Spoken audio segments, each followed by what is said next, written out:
आप लोगों ने माता लक्ष्मी के विभिन्न अवतारों के बारे में सुना ही होगा, जैसे कि वेदवती, सीता, राधा, गोपिया, रुक्मणी, जामवंती, सत्यभामा, भूदेवी, कालिंदी, नागंजिती, मित्रविंदा, लक्ष्मणा, भद्रा, कृष्ण की कनिष्ठ पत्नियां रेवती, पद्मावती, अंदल, नरसिंही, वैष्णोदेवी, नामागिरी थयार, कोल्हापुर अंबाबाई, चोटा निकारा भगवती, कल्लूर महालक्ष्मी और रंगनायिका।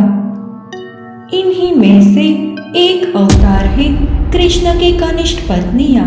लेकिन क्या आप जानते हैं कि कृष्ण की कनिष्ठ पत्नियां कौन थी? श्री कृष्ण की 16,000 या 16,000 से ज्यादा पत्नियां क्यों थी? कृष्ण की कनिष्ठ पत्नियां किसकी पुत्रियां थी? कृष्ण की कनिष्ठ पत्नियां किसकी कैद में थी? श्री कृष्ण की कनिष्ठ पत्नियां जो कैद में थी उन्हें किसने बचाया? श्री कृष्ण ने 16,000 बंदी राजकुमारियों से कैसे विवाह किया? कृष्ण की कनिष्ठ पत्नियों में प्रमुख कौन थी? कृष्ण की कनिष्ठ पत्नियों की मृत्यु कैसे हुई? इन सभी के बारे में हम आज के इस वीडियो में जानेंगे।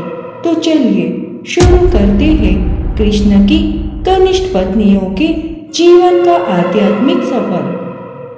8 प्रमुख रानियों के अलावा हिंदू भगवान कृष्ण, जो भगवान विष्णु के अवतार और द्वारिका के राजा ने कई पकड़ी गई महिलाओं से शादी की, जिनकी संख्या विभिन्न ग्रंथों में 16,000 या 16,108 बताई गई है।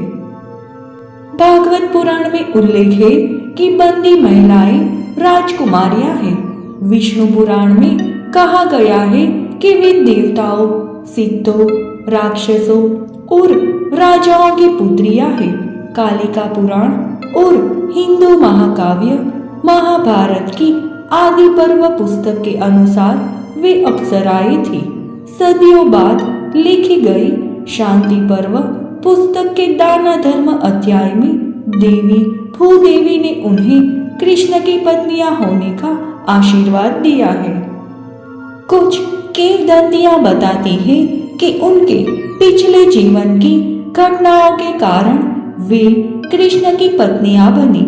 एक राजा की 16,000 बेटियां थी। जब राजा राजकुमारियों के साथ दरबार में बैठे थे, तभी विष्णु एक ऋषि का वेश बनाकर वहां पहुंची। बेटियां विष्णु के चारों ओर घूमने लगी, जिससे उनके पिता क्रोधित हो गए और उन्होंने उन्हें श्राप दे दिया। जब बेटियां रोई और क्षमा मांगी तो राजा ने उन्हें आशीर्वाद दिया कि अगले जन्म में वे विष्णु की पत्नियां होगी। अन्य संस्करणों में युवतियां अभिशाप से मुक्ति के लिए दूसरों से प्रार्थना करती है। निर्माता भगवान ब्रह्मा अपने पुत्र और दिव्य ऋषि नारद या ऋषि की सलाह पर स्वयं राजकुमारियों को विष्णु की पत्नी होने का वरदान देते हैं। नरकासुर प्राग ज्योतिष का राजा था। वे विष्णु के सुअर अवतार वरा और पृथ्वी देवी भूमि का पुत्र था। भूमि के पुत्र के रूप में उन्हें भूम या भौमासुर भी कहा जाता था। उसने तीनों लोकों पर विजय प्राप्त की। स्वर्ग, पृथ्वी और पाताल। पृथ्वी पर उसने पराजित राष्ट्रों की 16,000 राजकुमारियों को बंदी बना लिया। स्वर्ग में उसने देवों और स्वर्ग के राजा इंद्र की मां अदिति की बालियां चुरा ली। उसने जल के देवता वरुण की शाही छत्र छाया पर कब्जा कर लिया। बंदी महिलाओं को उसने राज्य में मणि पर्वत की चोटी पर ओदका में कैद किया गया था। 5 सिरों वाले मुरा और उसके 7 पुत्रों सहित विभिन्न राक्षस राज्य के द्वारों की रक्षा करते थे। नरकासुर के 10 पुत्र स्त्रियों की रक्षा करते थे। इंद्र कृष्ण के पास आते हैं और उनसे नरकासुर के अत्याचार से ब्रह्मांड को बचाने की प्रार्थना करते हैं। कृष्ण और उनकी तीसरी पत्नी सत्यभामा गरुड़ पर सवार होकर प्रागज्योतिष के लिए उड़ान भरते हैं। कृष्ण ने मूरा, उसके पुत्रों, नरकासुर की सेना और अंततः स्वयं राक्षस राजा का वध कर दिया। भूमि ने बंदी महिलाओं सहित सभी चोरी की वस्तुओं को कृष्ण को सौंप दिया। जब कृष्ण बंदी महिलाओं के महल में पहुंचे तो उनमें से प्रत्येक ने कृष्ण से उन्हें अपनी पत्नी के रूप में स्वीकार करने की प्रार्थना की। कृष्ण ने उनकी बात मान ली और उन्हें नरकासुर की लूट और भूमि द्वारा उपहार में दिए गए 4 दांतों वाले सफेद हाथियों के साथ अपनी राजधानी भेज दिया। स्वर्ग में अदिति की बालियां इंद्र को लौटाने के बाद कृष्ण द्वारका लौट आए और बचाई गई महिलाओं से शादी की। उन्हें अपनी कनिष्ठ पत्नियां बनाया और उन्हें गरीबी और बदनामी से बचाया।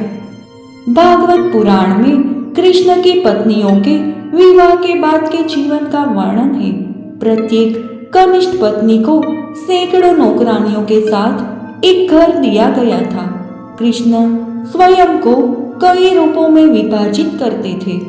सुबह में जब कृष्ण द्वारका के राजा के रूप में काम करते हैं तो उनके सभी रूप कृष्ण के एक शरीर में एकजुट हो जाते हैं। भागवत पुराण में रोहिणी और कृष्ण के अनिर्दिष्ट संख्या में पुत्रों का वर्णन किया गया है, जिनमें से केवल दीप्तिमान और ताम्रतप्त का नाम लिया गया है। कहा जाता है कि बेटे कनिष्ठ पत्नियों के सभी बच्चों का प्रतिनिधित्व करते हैं। भागवत पुराण में कृष्ण की रानियों के मिलाप और उसके बाद कृष्ण की चिता में कूदकर आत्मदाह करने का वर्णन है। महाभारत की मौसल पर्व पुस्तक में कृष्ण की मृत्यु और उनकी अधिकांश जाति के अंत का वर्णन है, जिसमें रोहिणी सहित कृष्ण की केवल 4 पत्नियों के सती होने का उल्लेख है। द्वारिका समुद्र में डूब गई और कृष्ण की विधवाओं सहित उसके बाकी निवासी कृष्ण के मित्र अर्जुन के साथ उनकी राजधानी हस्तिनापुर चले गए। रास्ते में आबिर लुटेरे ने दल पर हमला किया और उनकी संपत्ति लूट ली और कृष्ण की कुछ विधवाओं का अपहरण कर लिया। कुछ विधवाएं खुद को जिंदा जला लेती है। जब दल हस्तिनापुर पहुंचता है तो अन्य सभी विधवाएं तपस्या के लिए जंगल में चली जाती है। गोपियां युवा कृष्ण की जीवन की ग्वाली ने, जो एक चरवाहा थे, उनको कभी कभी उनकी 16,000 पत्नियां कहा जाता है। गोपियों के साथ कृष्ण के प्रेम की इस पौराणिक कथा को धार्मिक रूप से कृष्ण की भक्ति पूजा के रूप में भी वर्णित किया गया है। ये भी कहा जाता है कि उन्होंने अपनी प्रेम लीला के लिए उन सभी के साथ रहने के लिए एक ही समय में 16,000 रूप धारण किए।